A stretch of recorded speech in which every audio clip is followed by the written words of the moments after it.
The kingdom of Merrick was built on gold, power, and fear. And at the center of it stood the Zaria family.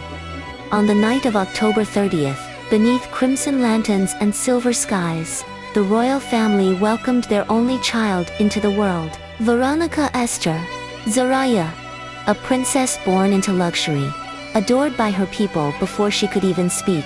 But the kingdom never called her Veronica. They called her Vera. As she grew, Vera lived within the towering palace walls of Merrick, unaware of the darkness hiding behind her father's smile. King Zaria was a man hungry for more than wealth, more than a crown. He wanted power no human should possess. That desire led him to 5 others: Michael, Elizabeth, Gart, Zach, and Derek. Together, they secretly worked on forbidden creations, known as forever potions, dangerous mixtures, said to grant supernatural abilities and immortality itself. But the potions needed testing. And instead of strangers, they chose their own children. Gareth received monstrous strength. Caitlin became unnaturally powerful. Travis changed in ways no one could understand. Then came Vera. She was the youngest of them all when Ozai forced the potion into her hands. Too young to understand, too young to refuse. The effects nearly destroyed her. For days, she burned with fever while the potion twisted through her body like poison. When she finally awoke, something about her had changed forever. No blade could pierce her skin.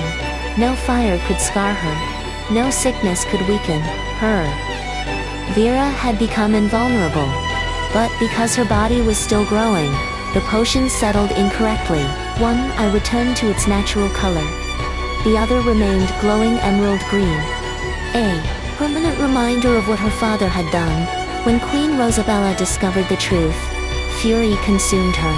The once loving rulers of Merrick became strangers, sharing the same throne. Their palace turned cold, filled with silence sharper than knives, and trapped in the middle of it all was Vera. Then the kingdom fell. War crashed upon Merrick, without mercy. Flames swallowed the palace, while enemies tore through the city walls. Vera remembered screams, smoke, and her mother's hands pushing her away to safety. It was the last time she ever saw her parents alive. The royal bloodline died that night. Except for one survivor, a wandering fighter named Kieran, found Vera alone among the ruins, and took her far away from the ashes of Merrick.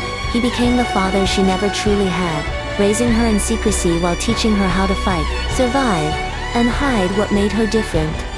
Under Kieran, Vera learned how to wield a sword before she learned how to trust people again. Years passed peacefully, until the day Kieran vanished.